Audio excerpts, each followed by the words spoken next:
Welcome to Garam Khana with your host Chandradat. Tonight I'm going to show you my special West Indian Daal vegetable soup. Inspired by Trinidad corn soup, I've hybridized it to include more Chinese-based elements. So into this soup we'll have our basic dal that will boil in the pot, and that dal will be added into the water along with some typical West Indian vegetables and ground provisions. Most notably, if we look at the dal here, the dal will be added in to the hot water with some sweet potato, some pumpkin, some okra. I will also be adding some fresh capsicum or sweet pepper corn and some mushroom for earthy flavors. In terms of aromatics, I'm using the traditional aromatics we've become accustomed to: onion, garlic, scotch bonnet chopped without the seed, and some ginger. And when we deal with my fresh aromatics, there's no doubt that culantro, cilantro, bandania, leek, celery is all in the mix, and obviously some rosemary, some thyme. So a lot of things from my backyard are in there that I've put together. I'm also going to be using some commercial brands. I'm not going to advertise for them, but I found that Italian mixes with rosemary and sage and bay leaves and garlic and even chili oftentimes work well, complemented by the typical taste of the black pepper. And vegetable mix salt or soup base that everyone tends to know as Maggi, soupmaker. So I will be using that today, and I'll show you how we can make magic. So if we turn and we look at the pot, I'm just going to lift my pot cover here, and you're going to see some ridiculously high temperature boiling water. So all I'm going to add is my base to the soup.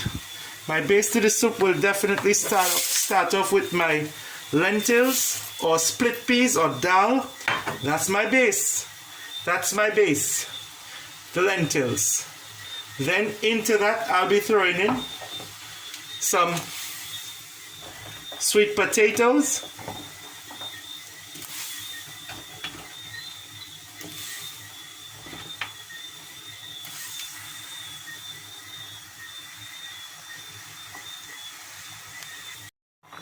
After adding my dal or lentils and my sweet potato, I've also thrown into the mix some pumpkin and a little bit of okra, because I want the okra to melt. I don't want it to be fully seen. In my view, okra has a very strong flavor to it. I am eventually going to wait for these ingredients to kind of melt apart, and then I will add my other vegetables. So all of this is being done in layers. So I put the tougher vegetables or the root or ground provision vegetables firstly. Interestingly, I only used sweet potato, but you could use regular potato or aloo, you could use yam, you could use dashin or eddos, you could use green bananas and boil them. So a lot of people tend to use a ground provision as a base for a good West Indian soup. It's a very hearty kind of West African concept, you know, to kind of boil in to the flavors and get this starchiness coming out and merging well with our spices, right? So that's the West Indian flavor coming to the fore. But very soon I'm going to throw in some herbs, and what my process is that I put my herbs in at 2 different times, in 2 different layers. So my herbs go in now, half of them, and I need my aromatics to all be thrown in now because they need time to cook and melt apart, particularly my onions. So in goes my aromatic. So I've got some onions, and I've got some ginger, and I've got some garlic in there. And about this time, you're probably wondering what's the Chinese influence in my dish. It is that I've put a large chunk of ginger in there and garlic, and even in my green seasonings, there's some finely chopped fever grass or lemongrass. So I have that kind of Chinese Thai flavor going into the pot with the ginger. So ginger, lemongrass, and I think that this really adds that kind of Chinese kick to it.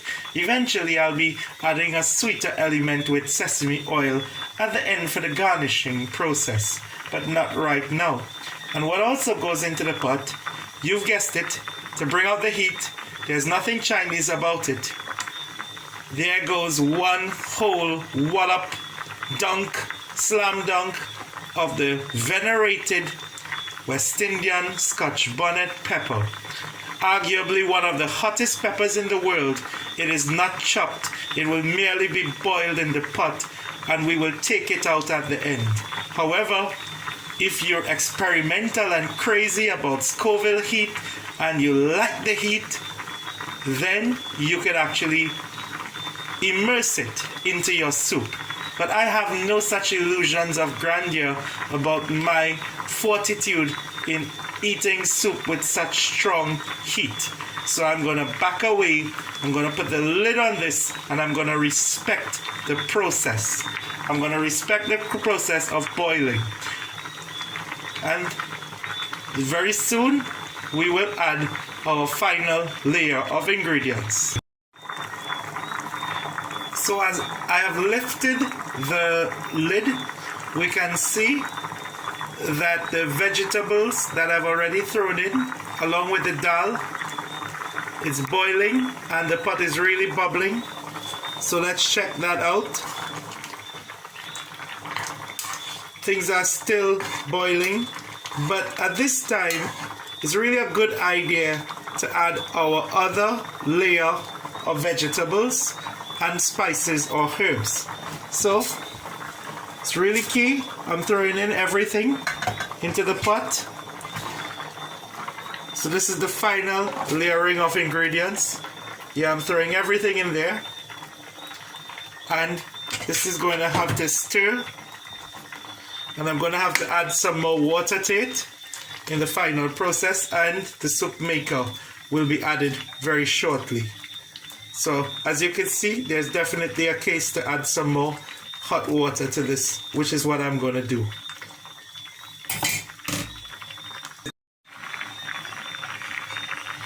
So I'm going to add some more water.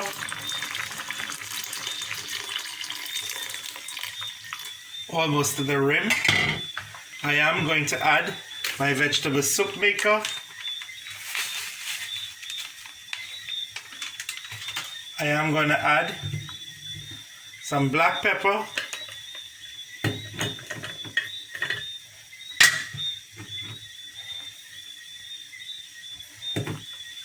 I am going to add a special garlic and herb mix that contains bay leaves. It also contains marjoram, oregano, savory thyme, mustard, cumin, cayenne pepper, coriander. So I consider this a very good melee of spices, and there are so many international and Caribbean brands that you could use. It's really your choice, but I like the Mr. Dash. I don't feel shy saying that. But I also understand that Maggi Soupmaker is a very good Caribbean brand. So different people might use different spices, but these are the ones that I think have a lot of flavor to them. One other Caribbean brand that I would probably recommend would be Island Spice of Jamaica, if you could get hold of it. And another possibility could be even Chief. Chief has a lot of good spices as well from Trinidad. So Island Spice, Jamaica, and Chief, I recommend them as very good West Indian seasoning brands to use when you're flavoring the pot. You would notice that I'm not using any oil or butter. The reason for this is I'm trying to create more of a Chinese style soup. So in the end, I will simply be adding some sesame oil and some more black pepper and aromatics at the end for garnishing. Right, so it's important to note that. And this is why I'm not really adding the butter nor the coconut milk. That's really interesting. And I believe this could also give a very hearty soup in a different way with perhaps less calories as well.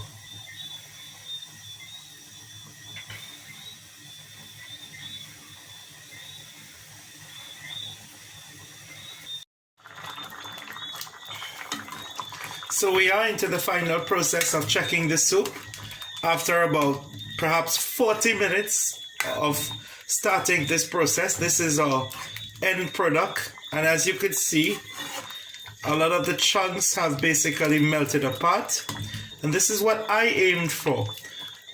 The chunks of sweet potato are here. We could mash them up further if we wish to, but I will barely do so. You could also use a Swizzer stick, and I like them hearty. I'm going to add some water and just put some aromatics or herbs to the top, and this dish will be plated and served in about 5 minutes or so.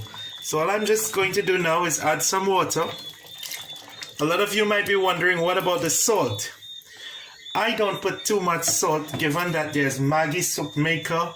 There is also another brand, commercial brand of seasoning salt that I used, and also salt tends to lower the boiling point. So I tend to avoid using a lot of salt. But for the final crescendo as well, I'm going to show you a little secret that I use, which is here. What this is this is chili oil. It's actually chili, dried chilies that I've placed in olive oil, or you could even use dried chilies in perhaps vegetable oil, and you could set it the same way people would preserve anything. And I set mine with a few grains of what we call black bean, and that could be found in any Chinese supermarket. It's optional. It's very earthy and perhaps very overwhelming. So I would more recommend just chili in oil, and this has basically been preserved for months in a little jar, and now I'm just going to add that to it. It also contains sesame oil, right? And this is what I was talking about, bringing a little Chinese flavor into the equation. So the sweetness is there from the sesame oil and a little bit of heat from the chili, and this will really give it some beautiful flavor and make it a lovely kind of West Indian Chinese fusion dish that I think is really wonderful. And as I've said, I've added some water. I'm going to bring this to a boil, but in about 5 minutes we'll be ready to plate this. And thank you for watching. I hope you enjoyed it, and I want to tell you that when you look at my videos, check the description and I will be placing the recipes there. I've only now realized that there's a demand to see the recipes, so I'm doing that. And in your comments, tell me privately or publicly what you want me to cook. Thank you.